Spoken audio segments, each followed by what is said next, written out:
IBEX. I'm going to show you, walk you through our IBEX APIs, a visual representation. I'm going to get you prepped for tomorrow and what you're going to learn for tomorrow. Scott's going to fill in between on the technical side with some Q&As. But the first thing I want to start with is, who is IBEX? What is IBEX? So IBEX started in 2017 as an OTC desk in Guatemala. Does anyone know where Guatemala is? Raise a hand for, you know where Guatemala is? All right, South America. It's in Central America, to be more specific. So we are a global South company. Scott and I are actually the only two Americans at our company. So there's 32 people in our company. Most of them are based in South America. The reason that our company was started was that our founders were Bitcoiners in 2013. But because they were from the global South, they didn't have the financial privilege or the financial access that you do as an American in the States. There were Bitcoin exchanges in the States. You could go put USD in, you get Bitcoin. There wasn't that in Latin or South America. So after being Bitcoiners for 4 or 5 years, they decided we can't buy Bitcoin, let's start our own exchange. So that started IBEX in Latin and Guatemala specifically. At the same time, they started studying Lightning. So they read the Bitcoin white paper, they read the Lightning white paper, and they said, wow, this is something interesting. So what we did was we started for about 2 years developing out a toolbox of Lightning APIs, which I'm going to show you today. That's our IBEX hub. That toolbox of APIs was developed and tested over the course of 2 years. But during that time, in 2021, I believe, El Salvador, which is a small country in Latin, right next to Guatemala, which is lucky for us, decided to accept Bitcoin as legal tender, meaning every shop in El Salvador had to accept Bitcoin. But there were no solutions for this. And I was explaining this over lunch that for all the taco shops in El Salvador that were supposed to accept Bitcoin payments, well, they could all go to Wallet of Satoshi or Blink. Blink wasn't around at the time, but Wallet of Satoshi was. But if you're working at your taco shop and you have Wallet of Satoshi and you want to go home, well, you can give your Wallet of Satoshi to your buddy or your sister. But now they have access to Bitcoin. You know, send Bitcoin out, see how much Bitcoin you have. So that didn't work. It especially didn't work for conglomerates or corporations or Starbucks. But you can't give all your employees your Wallet of Satoshi, you're going to lose all your money for sure. So what we did was when we saw the make the legal tender, we, with our own toolbox of APIs, created a merchant solution which can give away around the world for with our APIs. So the solution I'm going to show you is something that was built with the IBEX hub APIs. It's not a core product, it was just filling a need at the time because it wasn't that solution. We built that product in about 2 weeks. And obviously, has had some refinements, a bunch of great UX UI work on that product since the product 1.0. But that created IBEX. Now, IBEX as a company, we have 2 services. One is IBEX only works with institutions, businesses, banks, fintechs, wallets, that kind of stuff, exchanges. So we have our bank-to-bank product, is where we move fiat to fiat. Bitcoin is just a layer, so we don't care about the price of Bitcoin as a product because if the price is $30,000, it doesn't matter. We don't need these. We're just using Bitcoin. So that's half of our business. We go ahead and we set up exchanges and off ramps in countries. We make sure they're legal, compliant, burn it all. We have to work with the current system. And we make sure that both sides of the coin connected, and then we can move money, say, from Guatemala Gonzalez to Mexican pesos. Right now, the way that money moves goes Guatemala Gonzalez, USD to New York City. USD is the middle layer, and then back to Mexican pesos. Why? They're shared borders. Why would they have to go to New York? The corresponding banks are in New York, so all money flows around the world. They take their cut, and then they send it to the next country. It takes 1 to 5 days to get your money. It's ridiculous when you have technology like that. What we do is we go Guatemala and sell Bitcoin, basis. The tighter spread, we save money, instant bank to bank. One part of it, and the other part of our product is IBEX Hub, which I'm going to show you now. But first, I'm going to show you after I show you the IBEX Hub.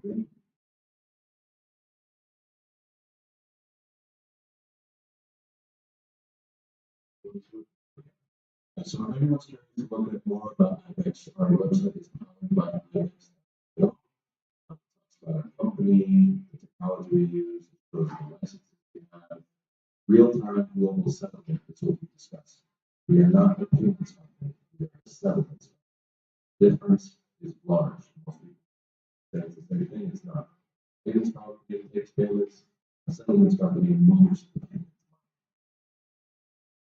So real-time settlement, but before we do that, we're going to jump over here.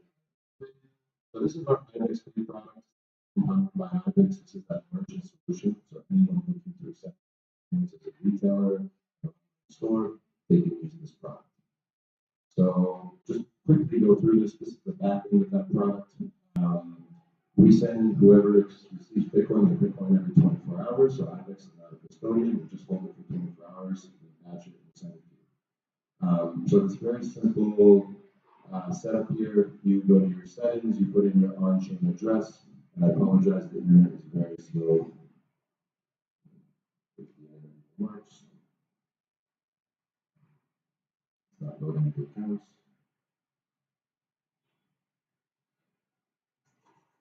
Let's try to refresh. No, okay. That's Scott's hotspot. Go right in. Okay, that's right. Put my on. Let's see if that works.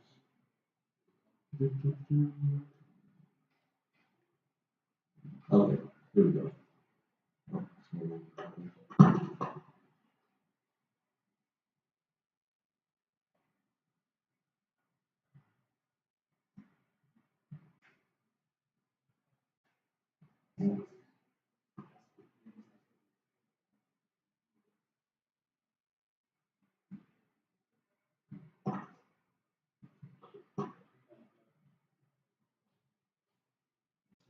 I don't know what's going on.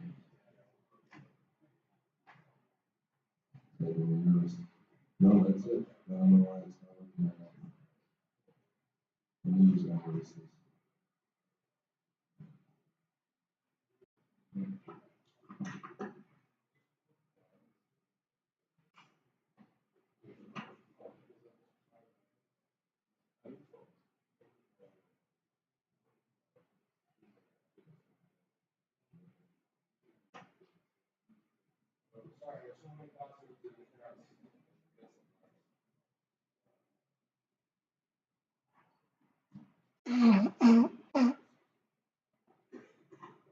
All right, we should be in. Okay, we are in. All right, so first of things, you get into the system, you got to go to your settings, you're going to put in an on-chain address. You have your on-chain address. This is the address here that we send the Bitcoin to every 24 hours. So the setup is very, very simple. Next, you have something called accounts. I set up 2 accounts earlier.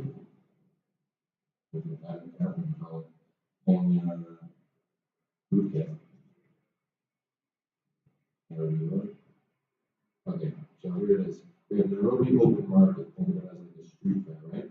Within that account, say this account would be McDonald's or Starbucks. Underneath the account names, you can then have multiple what we call Bitcoin payments. So you have McDonald's location 1, McDonald's location 2, 3, 4, 5. So it very much helps you with your reporting. The only thing that you can do with this system once you put it on someone's phone is give them the ability to accept payments on your behalf. They can't see it. You have on your back end, they can't send money out of your system. It's a very controlled system. So if I go to food and beverage here, when I hit open, what I just opened up was a Bitcoin payment terminal. So I can now charge 5 Kenyan shillings, which is about 1 sat. It'll create this Lightning invoice. This Lightning invoice was created with the Receive API from our IBEX Hub, which I will show you shortly. So again, it's a demonstration of what we can build with our IBEX Hub. So anyone with a wallet, a Satoshi, or a Blink wallet can now scan that barcode and pay it. Does anyone want to try? Give me 1 sat back.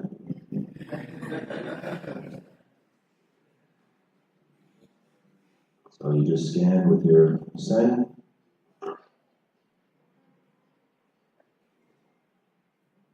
Who's it?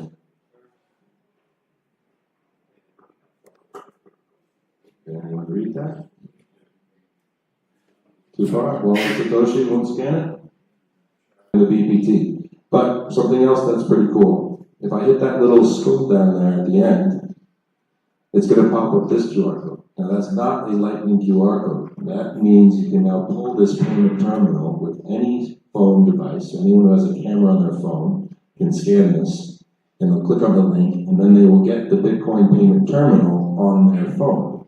So now you become an employee for me, and now you'll have that payments terminal where you can charge invoices. So, my phone around here. So I did this earlier. I was showing Lucy at the table and some others, and I saved this here as a responsive web app, right? So it opens it up, I save it to my home screen. Now I can go ahead and charge a 5 cent invoice here. Scott can pay me. I guess I'm using my hotspot. 5 cents. Like that, right? And it'll create the QR code, you can pay my phone. Now, so that's IBEX Pay in a nutshell. If we go back to our home, we also have integrations, so we have plugins to Shopify, WooCommerce, all those types of things. So if you're an online retailer and you have a Shopify store, you can go ahead and download the Shopify IBEX plugin and accept Bitcoin payments on your site. So it's kind of an all-around solution for merchants, again, built on our IBEX Hub technology. And the last tab is for managers. That's for someone that you want to be able to see how much money you have in your account. They can download the reports, your accountant, for instance, but they have no ability to change your on-chain address and send your money away. They can only see what's been received. So that's IBEX Pay. I just wanted to show you that as an example of what can be built with our infrastructure. Okay? Now, let's see. I'll close that. And we're going to go ahead and do some hub. All right, so this is our IBEX Hub infrastructure. All right, and let me just go ahead and show you what that looks like. Oh, no, I wanted that. Go back there. We're going to use this tab, so let me do.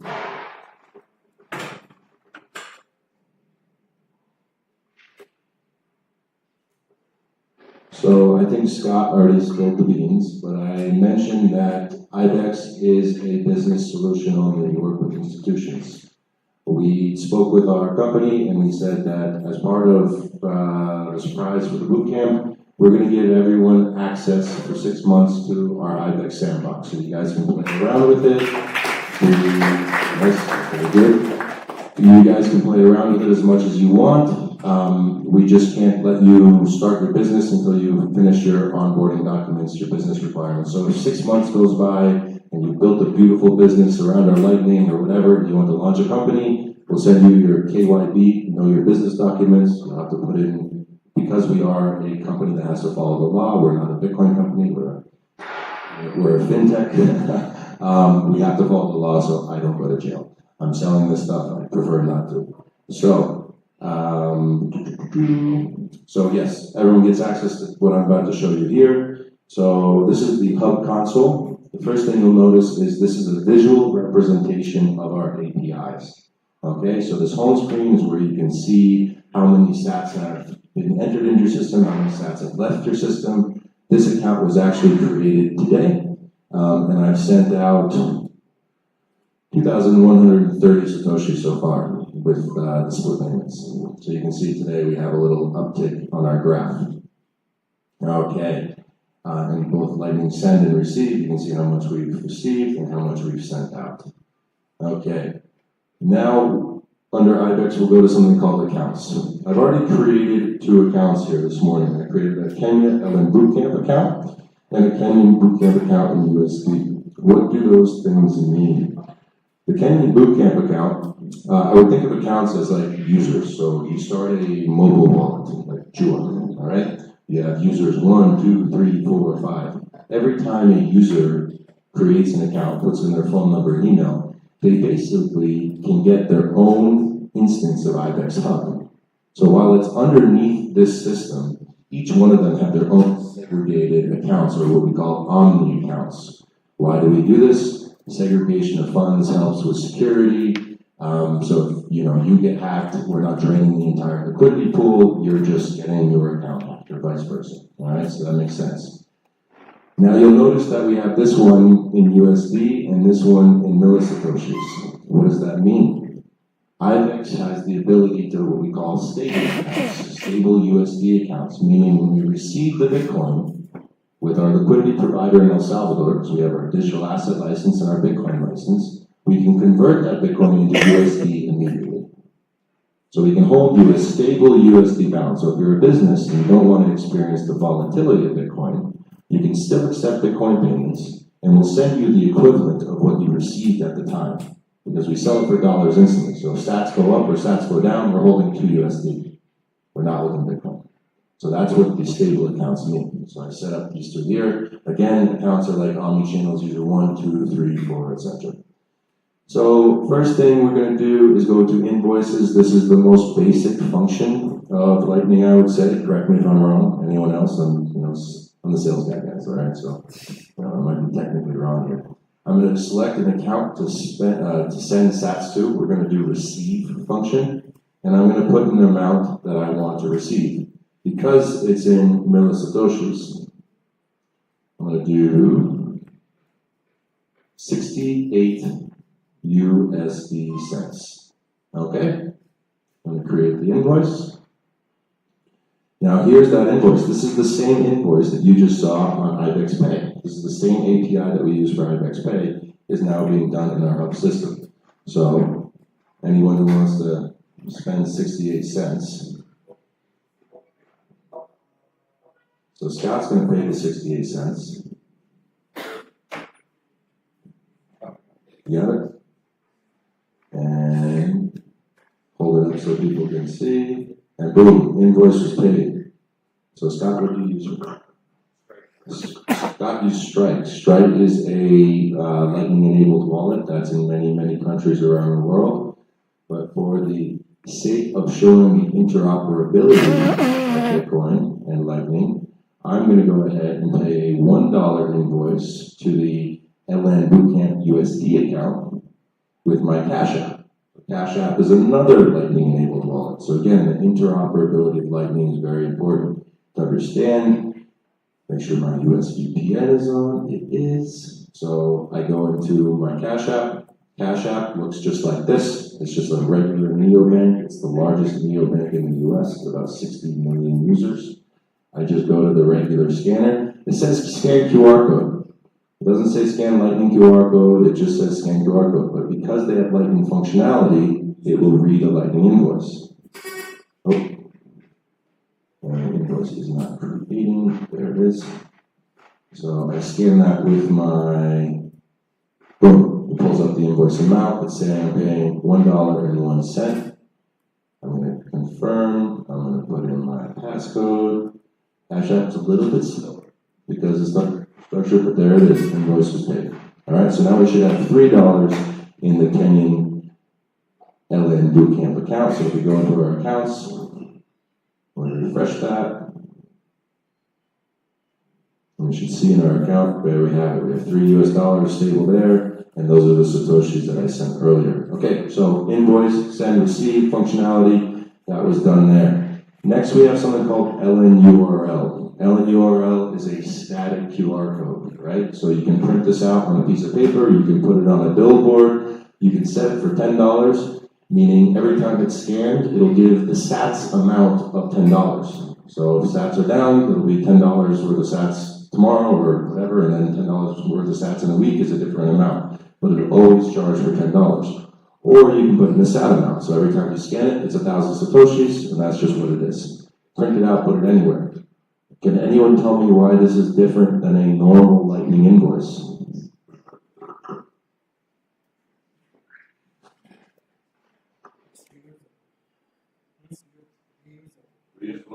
But why? Why is that different than the, other than it being reusable? But what is the reason?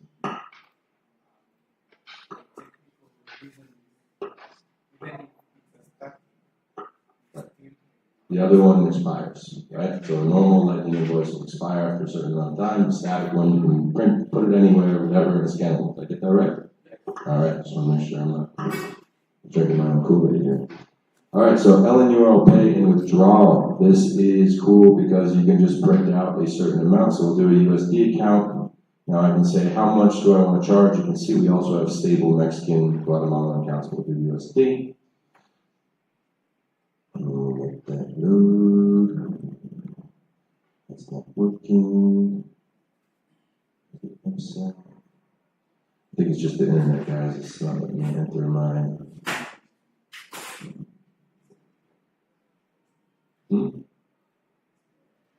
Yeah, press right now or any now. Thank you, guys. All right, so I'm going to go ahead and I'm going to give, or I'm going to accept 10 satoshis, or we'll do 100 satoshis. So I'm going to create the static QR code. There's an LNURL pay here. I will pay this with my wallet of Satoshi. And I'm going to turn off my USB again. I'm moving to South Africa right now. All right, there we go. And so I scan. This one should show for 100 satoshis. I hit send.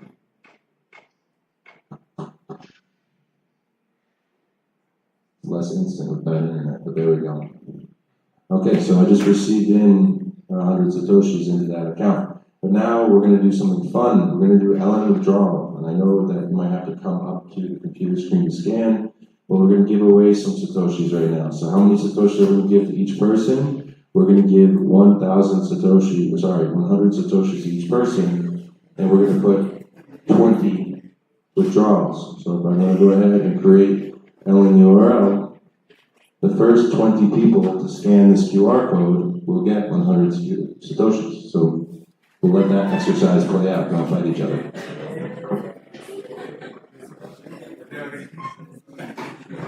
And don't cheat. Only do it once, so it's fair for everybody. I caught some people yesterday trying to get both because it's multiple scanning. All right, you got his 100. And this will pop off the screen once all 20 are redeemed.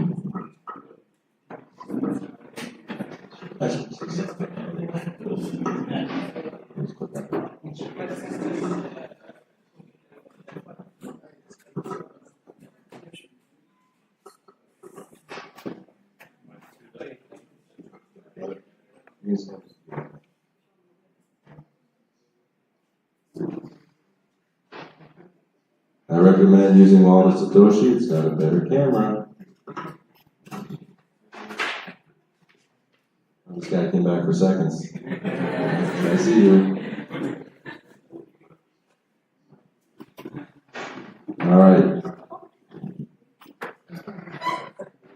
So that's how you do LNURL withdrawal. All right. So next we have normal Bitcoin on-chain. Everyone knows what normal Bitcoin on-chain is. The first day was normal Bitcoin on-chain. Second day was Lightning. So if you need to add Bitcoin on-chain to your application, you want to send and receive on-chain payments, you would use this functionality right here.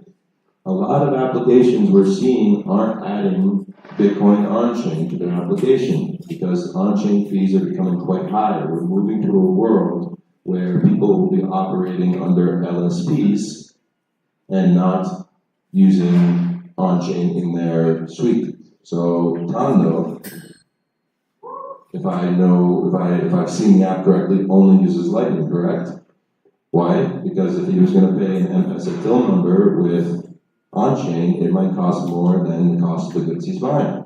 Lightning, fast, and nearly free. So on-chain makes sense for certain companies, doesn't for others. And then we have Lightning.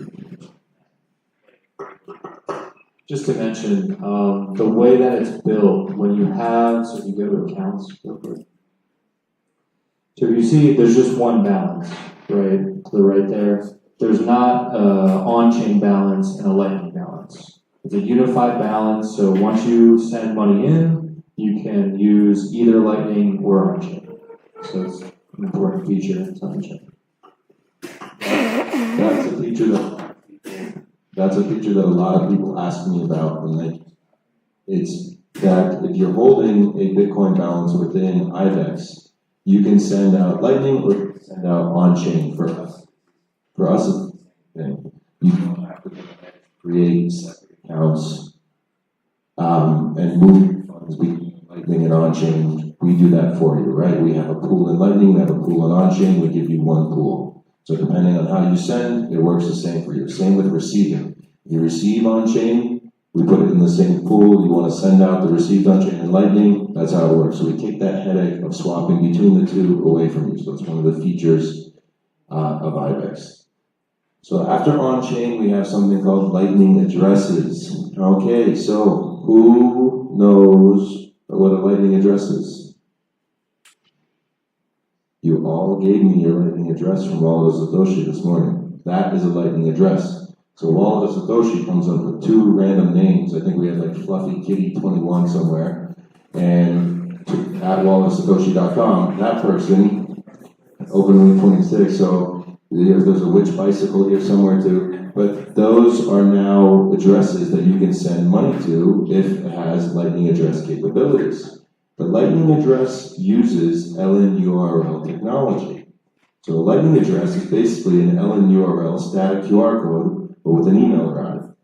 IBEX gives you the ability to take any company, so say you're Carrefour, and you want to do scott@carrefour.com or .money. We recommend .money addresses, so if you have a company like Jua.money is better than Jua.com. It's people thinking from email to thinking about money. So either or, but we can take any DNS and make it a Lightning address. So if you're a company, we offer that service, Tyler.me, etc., etc. Anyone who has a DNS, we can change it to a Lightning address. So for this instance, we'll do Scott, and I generate an address that's going to be at IBEX hub, blah, blah, blah, Scott at IBEX API sandbox.powered by IBEX. Again, that's our Powered by IBEX site. So Lightning addresses, and then arguably the coolest feature is something called split payment. Now, this is when you pay one invoice and it goes to everyone. So this morning I took down everybody's Wallet of Satoshi address, and then I came to this demo and I entered in all those addresses here.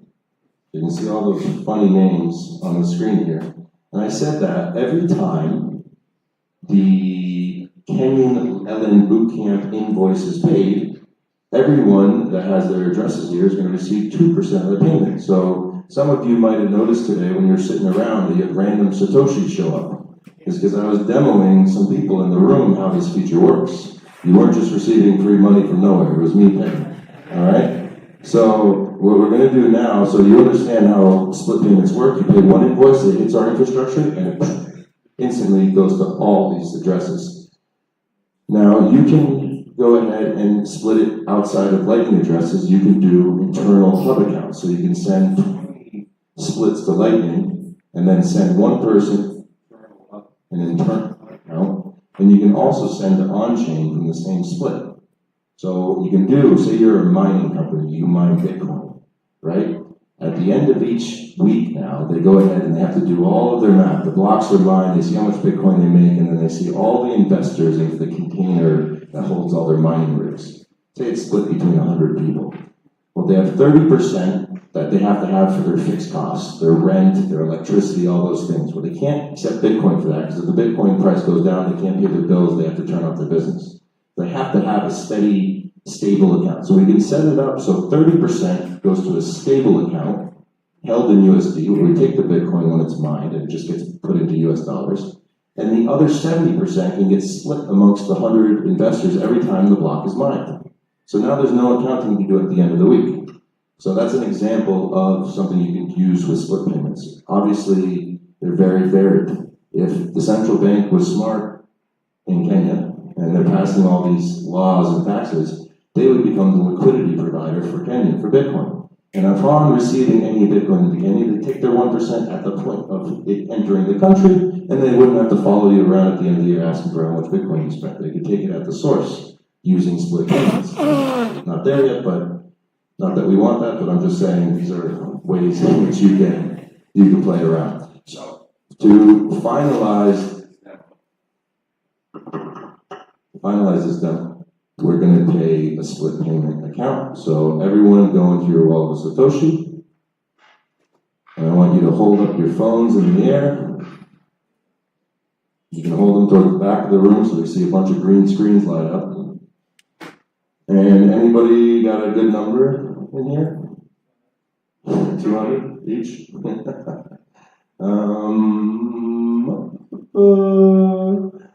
All right. So I'm going to give away 14 US dollars, but it's going to be split amongst 30 people. Each of you are going to receive, we'll see how many sats you actually receive. Okay. Everyone got their wallets open? Yeah? I hold them up in the air, facing the back of the room. I'm going to send.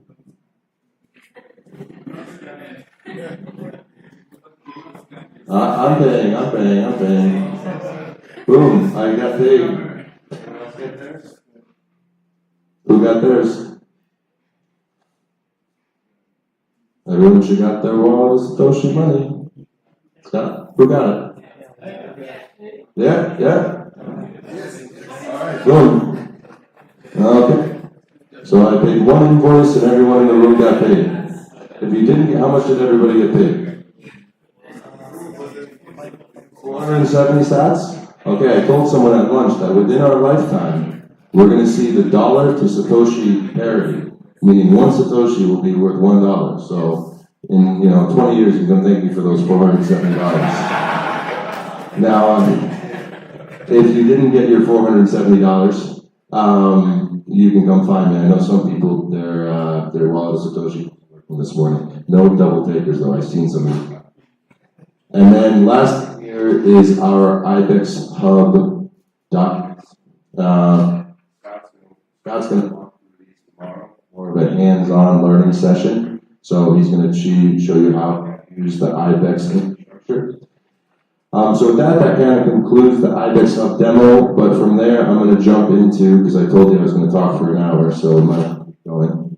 I'm going to show you the IBEX Hub API presentation that I give to companies, so you can see some of the use cases that we're talking about. So API access to Lightning Network, global compliance and payments. IBEX does all your liquidity, channel, and node management for you. You don't have to worry about the complexities of Lightning.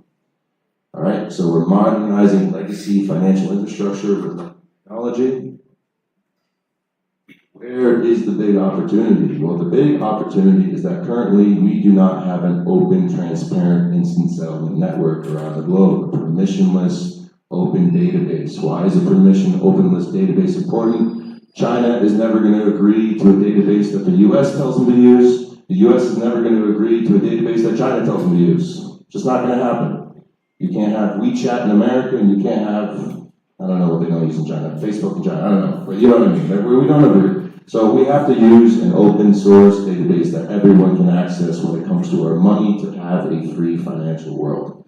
That's where Lightning comes in. So the problem, no connection with these. Venmo doesn't connect to Revolut, Revolut doesn't work with PayPal, and it doesn't connect to China. They're all closed garden ecosystems. Okay, so what we're doing, we're working on real-time global settlement, bank to bank. So we're going from bank one, 80 British pounds, we're on-ramping into Bitcoin, changing to Bitcoin, going through the IBEX infrastructure, off-ramping from Bitcoin to US or whatever the local currency is, Guatemalan Quetzal is 700, and then into a bank account. That's what we're doing. We're removing the need as a company to touch Bitcoin or crypto. We're saying we can move your money faster, smarter, more secure, but you don't have to touch the Bitcoin and crypto. We're not saying burn it all down. All right, so Lightning FinTech. There's a Lightning address right there that was just entered. You're going to select the currency you want to send from and the currency that to be received. You're going to put in the amount that be received. It'll hit enter, it'll send. So that was $100 turned into, you always put in the received amount first, right? You work back. So if someone needs to be paid $700 in Guatemala, you say, okay, 700 Guatemala Gonzalez into Bitcoin, Bitcoin into USD, how much USD do we send? So we always make sure the invoice on the final side is what's settled. Versus right now, you get an invoice as a supplier, you pay that invoice, it goes to the correspondent banks, by the time it ends up in China, it might be missing $20 off the invoice amount that you were supposed to send, and now your supplier is saying, hey, you need to settle your full amount. There is no way to know currently, as a sender of funds, how much will end up on the other side. Anywhere in the world, you cannot guarantee the amount ending up there because you don't know how many intermediaries and choke points there are along the way. So Lightning fixes that. So Lightning Fast Interoperability. I showed you this before. I use the Strike, I use the Cash App. All these guys can work together. Another cool thing about Lightning is once you have Lightning, you don't need to do any custom API integrations with any other people. If you have Lightning, you get the Lightning. You don't have to say, hey, Revolut, can you give me your APIs, let's onboard. Revolut, you have Lightning, I'm Osmo in Guatemala, I can get your money. So, Osmo, Guatemala, Cash App in the States, that of Mexico, about users. Bitrefill is a Bitcoin company where you can buy gift cards using Bitcoin and pay your electricity, etc. Okay. Oh. So the immediate opportunity, what is IBEX looking to do? IBEX is looking to onboard 100 million users to technology this year. All right, so with IBEX, we're plugging into an exchange like HDX or Volby that adds 40 million users to our. So that's how that number. It's not active users. So in our market, what we're looking for is to get installed users. We know we're early. We're looking for businesses to future-proof themselves against currency collapse, etc. We want them to have Lightning enabled. Doesn't necessarily mean it's required for them to use it. So installed user is the metric that we look for, not users using it. That will change, obviously, as adoption happens. So some champions of ours, these are just some of our companies. You don't need to worry about these. You don't need to worry about our pricing. Okay, so yeah, on and off ramp flows, not really necessary. Circular fintechs. Okay, so M-Pesa is kind of like a circular fintech, right? It's got the ability to pay people, but you can also go and buy stuff online. You can get airtime. There's different apps in it. Circular fintechs, we're seeing people wanting to add Lightning to their circular fintech. All right, so whether it's the ability to send and receive Bitcoin, or if it's the ability to have a stable USD in your application, or add a POS system to your application, you can have multiple functions within your circular fintech. We have Lightning Fast Remittance Payments, Lightning Enabled POS, that's what I showed you before, and then, of course, we have to stay regulatory friendly, so we can set transaction limits, daily volume caps, so depending on where you are in the world, depending on what country you're in, and what your regulation is, we can accommodate and you can program around that. It's not just, oh, you have Lightning, now anyone can send you $1 million. You can program in rules where you can put in caps, etc. Custom money addresses. Why are custom money addresses cool? Okay, actually, this could be a fun little question. Does anyone know how, let me just tell you, actually, it's a lot easier. With custom money addresses, you can go ahead and add Bitcoin to your application, but without the need to tell the world that you're using Bitcoin and Lightning. What do I mean by that? I mean that if Jua, which is a local app here in Kenya, wants to go ahead and onboard users, when you onboard to Jua, you get a Scott@Jua.money address. And now anyone with a Jua app can send money from a Scott.Jua.money address to a Lucy.Jua.money address to a Jason a Jua.money address. And within the Jua app, they can send each other money instantly. It'll be reflected in a stable balance, so you don't see Bitcoin being used. And now everyone can move that money around, but Lightning is being used on the back end. Now you want to open up your application to other people. So Jua wants to work with Tondo. Now Jua can call up Jason and say, hey Jason, you want to work with me? He says, yes, let's work together. Okay, whitelist my application, meaning all Jua.money addresses or Jua accounts can now accept Tondo.me money addresses. So you just open yourself up to one person or one other company. And you can open up those whitelists as you like, so you keep more regulatory friendly. You're not just opening up your application to the whole world, like Cash App and Wallet of Satoshi, no matter where you are. If you have Lightning, it's a Bitcoin app. Anyone with a Lightning-enabled app can send money in and out of those. Versus if you white label them with Lightning addresses, you can now whitelist companies you want to work with. So it adds a little level of security. Oftentimes for large companies as well, they don't want to just open up their platform to the whole world. It makes them nervous. So they can start internally testing this within their own personal flows and then open this up to other people as they choose. And then ultimately just say, hey, we're Bitcoin enabled, and open it up to the world. So it's a more phased approach. We like to crawl, walk, run. It's early, we're in no rush.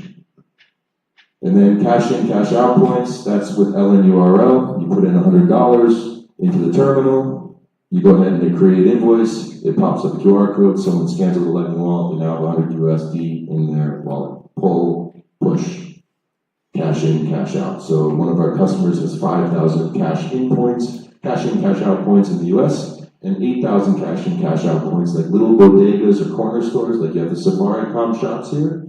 Same thing, someone comes in, a day worker that doesn't have a bank account in the US because he's from Mexico. He takes his cash from his day's work, working in the field. He gives $100 to the guy at the local store. He puts it in, he receives it, or he can send it to his friend in the till in Mexico. And they can come in and accept that cash. The transfer value is nothing. Additional features, segregated accounts. We talked about this. Again, for security reasons, it makes sense not to have one liquidity pool with all your funds. It makes sense to give each of your users their own segregated account. A lot of people say, oh, I don't want to spend the extra 0.2% per transaction because it's moved between accounts. Well, you're risking all your funds if you do that. Everyone who started with a single liquidity pool, a client of ours, has now moved to segregated accounts. So you don't do it at the beginning, you're going to end up doing it. Just a word of advice. Segregated accounts, API flows, the advantages, again, security funds. Your segregated accounts also, if you notice when I sent from Cash App into the IBEX infrastructure, it took a little bit longer. When I go ahead and pay from a Stripe to the IBEX infrastructure, it's a little longer. If I were to send funds between my IBEX account, right, you have your Jua Kenya and your Jua Nigeria, if you're using IBEX infrastructure, it is truly instant. So the receiving party sometimes sees the confirmation before the sending party gets his confirmation.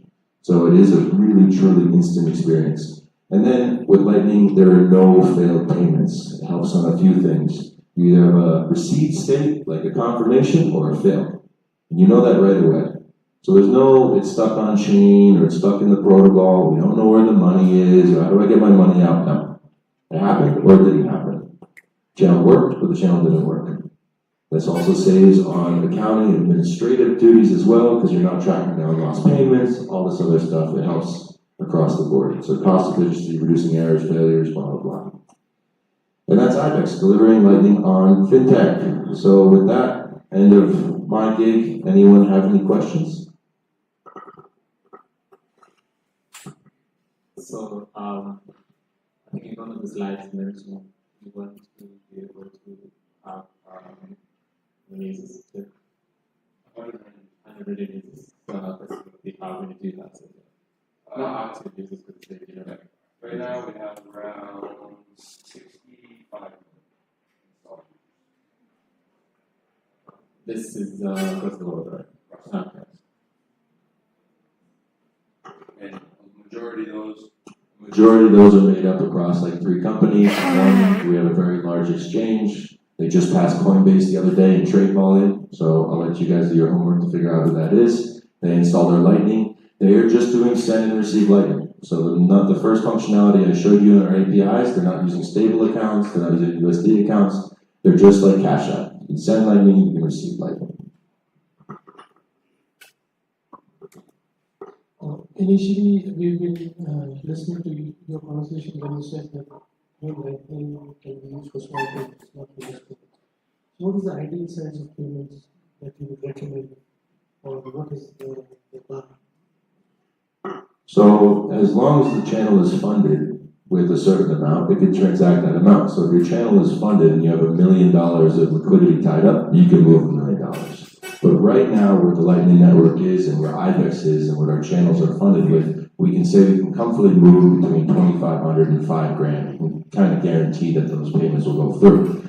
If our customer comes to us and say, hey, we do $500,000 payments, then we will work on, increasing the channel capacity for that client. But we're not we keep our channels based off of what the market is doing at the time. We see a monster payment come through, it'll probably get declined unless we have pre-knowledge from our customers.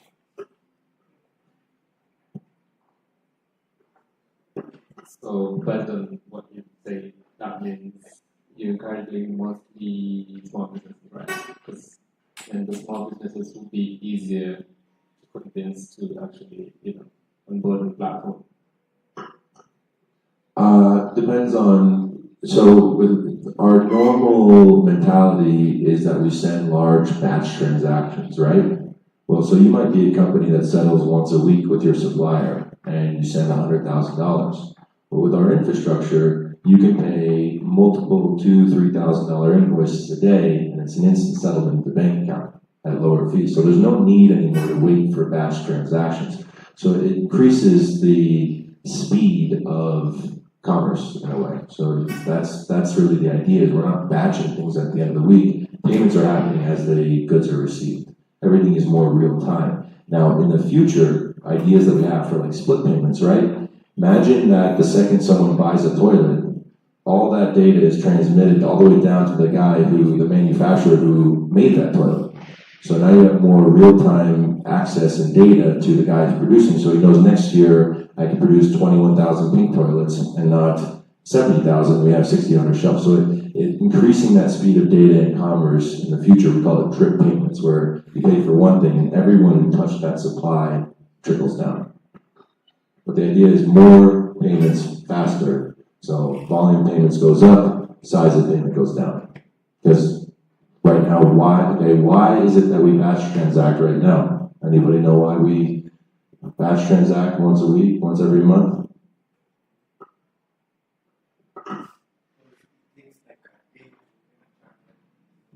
I'm talking about traditional payments. Why is it that with traditional payments, when you use your bank accounts, when banks settle with each other, why do they do that once a week, once a month, etc.? Because it costs them money. The technology isn't there to do it the other way. They have to aggregate all the funds. They have to do one payment. Try to send $1 through your bank account right now to the US. Not going to happen. You can send $1 in Bitcoin to the US like that, and it's there instantly. So again, the technology isn't there. We call it open banking 2.0.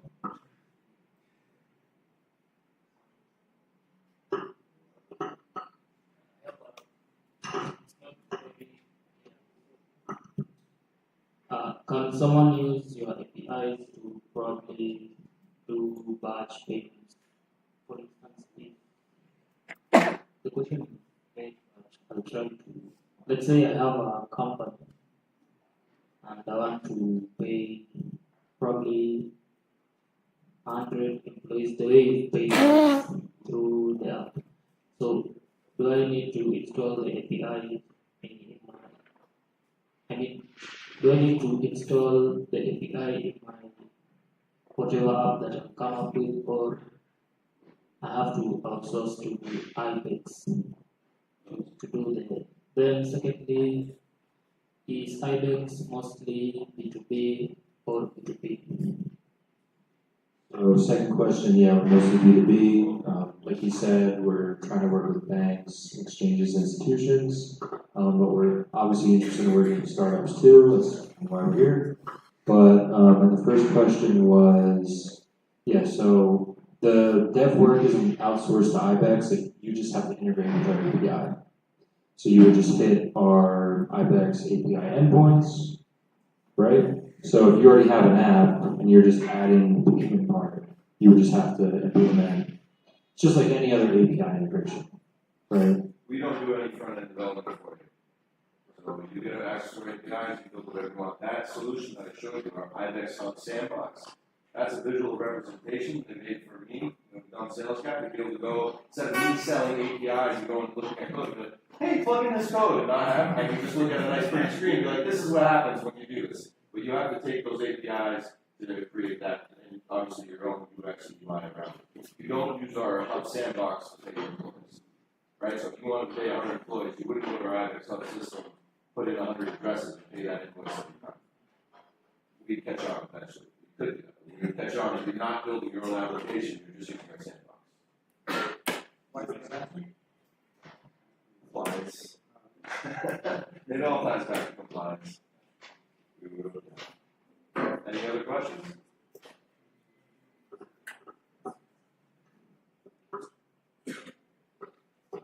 Okay.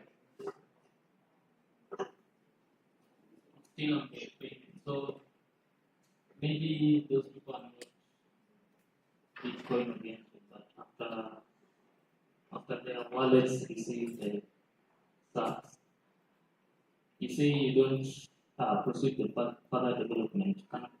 Can I probably finish off by probably implementing how they can now from their stocks? Exactly. So take Jula for instance, right? If Jula implements our Lightning API, they already have the exchange. Yeah. They're already doing peer-to-peer transfer. They're already going to USDT to M-Pesa. And peer-to-peer guys are figuring that out. When they install Lightning, they can now receive Lightning and do the same thing. They can offer it via the peer-to-peer network or if you're Katani Pay, who's one of our sponsors. They get a business-to-business payment. They get $100,000 from Europe, gets the Katani Pay infrastructure. Katani Pay, when regulation gets there, should have the B2B licenses to now off-ramp that directly to a bank account. So the on and off-ramps are handled by you, the third party. Our infrastructure is just moving the funds through Lightning. And there was one question at lunch. There's one question at lunch that asked, does Lightning work with other chains, Ethereum, etc.? No. No. It's just Bitcoin. It's Bitcoin layer 1 and Bitcoin layer 2. Lightning is not interoperable with anything other than Lightning and Bitcoin. Anyone else? So long as you get the funds, like As long as you have a liquidity pool for Bitcoin, meaning you can change Bitcoin for whatever local currency, then you can do it. We're just making sure that the Bitcoin arrives in your account instantly. Once it's there, like I said, if you want to off-ramp it, you have the ability to do that on-chain off-ramp because on-chain and Lightning are the same thing for us. So if the only liquidity provider that you have says, I need to receive on-chain Bitcoin, you just send them on-chain Bitcoin. There are providers that are popping up that are just Lightning enabled on and off ramps, meaning they only accept Lightning. So the second hits their Lightning account, they sell that Lightning to their liquidity pool and they give you your cash. But most people right now, most exchanges accept Bitcoin on-chain. But as fees go up, just in the last week as fees go up, we've seen an increase of outreach to IBEX just because when fees go up, everyone wants Lightning.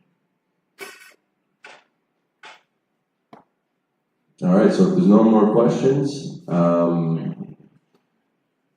what time is it here? 3:30, so I only talked for half an hour, guys. So if there's no questions, I guess, Scott, you want to give them a little run through of what we might go through tomorrow and. Cool. So, yeah, my plan is just to take you guys to the API docs so you can see the actual endpoints really quick. You sort of saw the basic flow, how the accounts are set up and what they all do, but I'll sort of explain that again. And I'll send this link in the chat so you guys tonight can check out our app and sort of get a better idea.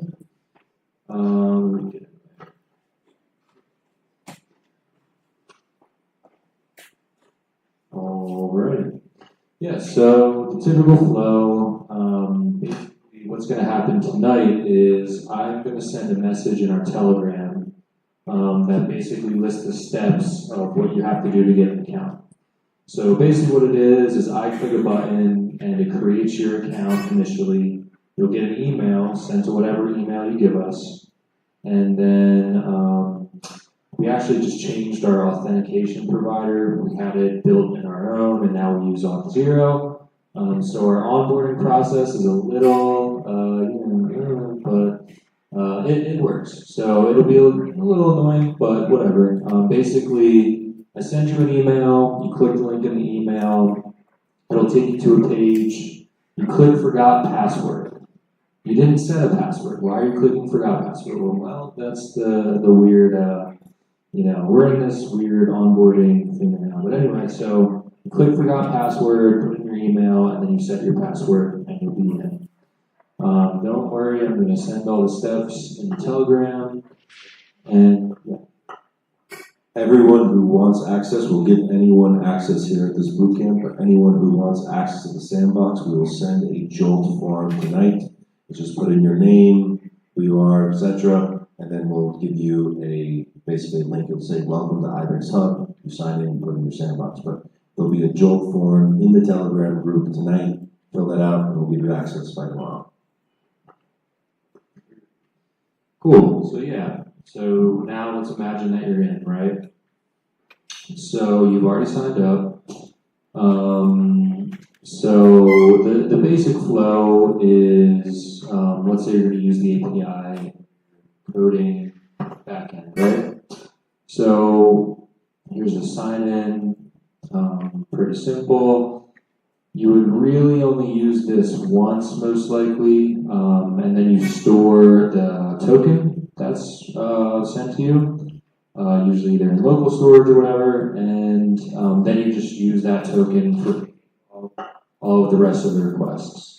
So we don't use like your typical developer API token where you just get a string and you put it in an environment file. You have to sign in, get the token, and then from there you can pretty much just hit, you can refresh the token whenever, or yeah.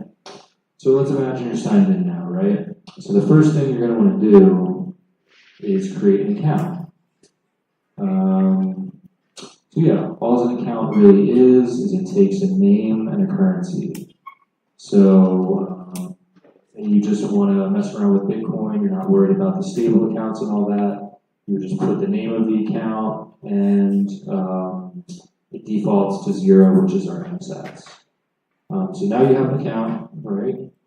And like Ryan said earlier, like we showed you, the account basically, all it does is it manages your balance. It manages your balance across on-chain and Lightning, and it also serves as, it's sort of the central point where when you create an on-chain address, it's tied to the account.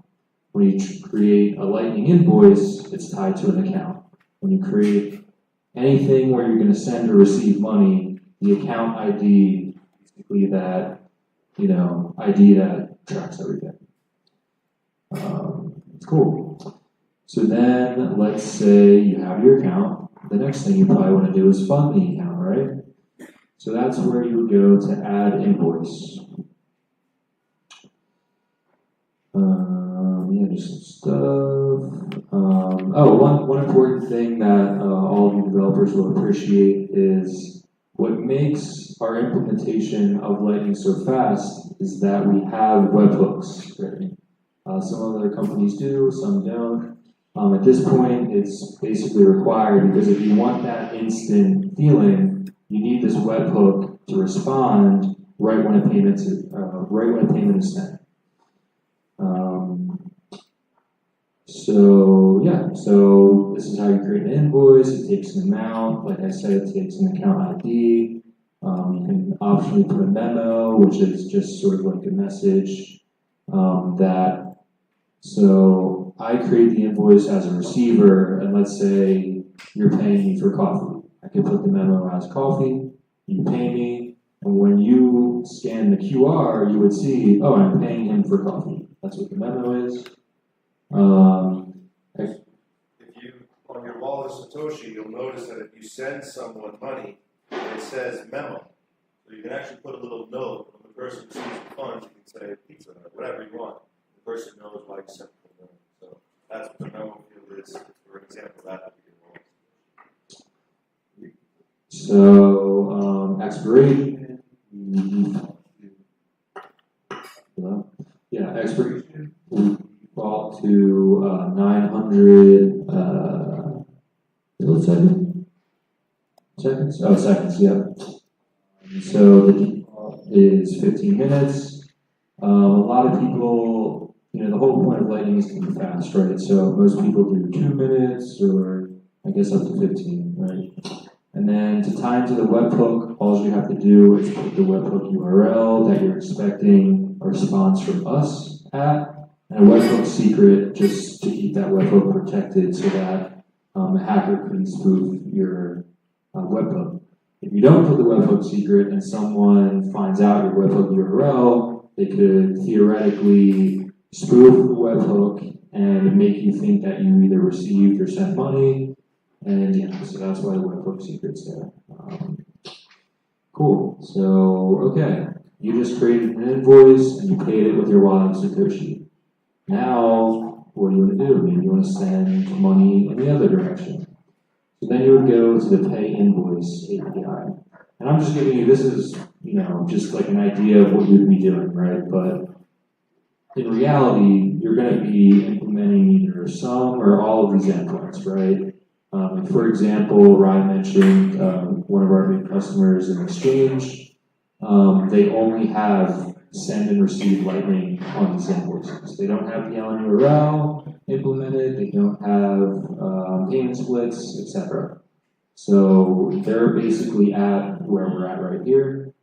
So yeah, let's say you want to pay. Again, it's very similar to receive, actually. So you choose the account that you want to send money from. Bolt 11, I don't think we've actually mentioned what a Bolt 11 is. It's just a technical name for an invoice, or it's the type of invoice, right? So the Bolt 11 string is just that LNBC invoice that you see. So the amount is optional because sometimes you can create an amountless invoice. So let's say, take an example, I don't know, you're just messing around with someone, sending sats back and forth, and you just put up an amountless invoice. Or let's say I'm trying to think of a good example. I don't know. There's a situation where you want to accept some random amount of sats. You can just show an amountless invoice, and the sender can decide how much they're sending you. So a good example would be maybe a tip, right? You could show an invoice, and the sender decides, all right, I'm going to tip $1, right? But most of the time, most invoices are created with an amount. But again, it's up to you. Again, it's the same idea. There's a webhook URL and a webhook secret, so that once your app pays someone, your app will be notified that the payment was successful, was it a fail, and you'll get a response that looks like this, with all the transaction details, the payment details, etc. All right. Yeah, so that's pretty much the basic flow. And then from there, you can go to payment splits and implement that. Obviously, LNURL is popular, so one of the things I built at Ibex was a donations app. So that would use LNURL Pay, right? Because you create a static invoice that can either be amountless, so let's say it's just, hey, send me some sats for the donation, doesn't matter how much, there's no amount. Or let's say, another example I like to use, I think I already said this the other day, but a bar is doing a promotion for a special drink, right? And they want to accept Bitcoin for it. So they would put up an LNURL Pay, which is again a static QR, and it's set to, let's say, $1, $5, whatever. And so every time someone pays, pay to that LNURL Pay. that's sort of a use case for the Elm Pay. Yeah, Lightning addresses, I think you guys get that. It's the email looking address. Obviously you'll want to tap into the currencies. This is just so you'll, be able to set currencies in the app. And yeah, that's pretty much it. I know I blazed through this, and I know you guys just want to build, so I'm excited for tomorrow. But yeah, does anyone have any questions? Again, I know I rushed through that, but yeah, does it make sense?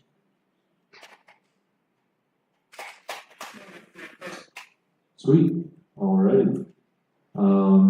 So like I said before, the plan is we'll pass around the form where you put in your name and email and Telegram. Once we get all that, I will send you all sign up emails. You'll click the link. It'll take you to a page. You'll click forgot password. Don't worry, you don't have to remember this. I'll send the steps again, but you click forgot password, put in the email, set the password, and then you'll be in. And once you're in, it'll take you to what Rye demoed, the Hub console. And Rye said we built this for him, which is partially true, but also this should help you, when you're developing. Let's say you don't want to make a curl request or, a request directly in the code, right? You're just trying to test the API or see, let's say you just want to see some of the basic reporting we have. The internet loads here, I don't know, but yep, there we go. So that's what this app is nice for as well. So like a lot of the developers I know who work with us, they will have this up at the same time as they're developing so that they can get real-time visuals on what they're doing in their actual app that they're creating. So that is pretty much it. What's up, Ryan? No, I was just gonna say, so part of that onboarding, that joke form put in the Telegram, but you'll see here with 30,560 satoshis were received, 17,144 were sent out. Why? I paid those invoices. I didn't actually send any money out of the system. It didn't send functionality on any of those applications. The send out happened during split payments. So those were the sends. Now, if you have a split payment and we have 20 people in this room, 30 people in this room, they have 2% each, 60%, right? We paid an invoice, 60% of that payment went out. The other 40% stayed in the pending boot camp account. So whatever, you don't have to fill out an entire split. You give 2% away, give all 100% away in the split. Whatever is not split out in the split remains within the account that was paid. So that's why you see 30,000 was received, 17,000 was out, which means around 12,700 whatever, 66 is remaining in that account. Sweet. All right, one last question. You guys want questions? And if not, I think we'll wrap it up and get out of here a little early. You want to go over what you're doing tomorrow, or you already did that? Huh? You want to talk about what we're going to do tomorrow, or you already did that? I think I'll send it in the Telegram. Okay. Yeah. Cool, guys. Awesome. Thanks for coming again. We're excited to see you tomorrow. And just be looking in Telegram for the form to fill out and the instructions on how to sign. Yeah, and guys, we want to say thank you. The attendance has been 20 times better than last year's boot camp. We're super excited to see everyone come It's inspiring to see the level of engagement. It's really amazing to see how much excitement and how youthful you guys are. I can tell you that being in the U.S., we'd be hard-pressed to get a room full of people that would be this interested. So for us, as Americans and as people working for a company in the Global South, it's inspiring to see you guys show up with so much energy. So thank you all for coming. And then also, just to keep with the theme of great attendance, tomorrow we're going to go ahead and give away some of the cool things that our sponsors put together for you. So it includes free courses, it includes a few different little things. So don't expect $100, but you guys all get a little something tomorrow, and we hope to send it on your way. So thank you. Come on time tomorrow. so you can learn all about what Scott's got to teach. 10, 9:58 if you can, and we'll increase the donation if you're on time tomorrow. Right. Thank you. And just to say, the Blink guys are coming tomorrow to show their API. So I think that's first. That'll be around at 10. The Blink guys showing their API. And then after that, which should be relatively quick, I guess, it'll be all building. So, yeah, we'll see you there.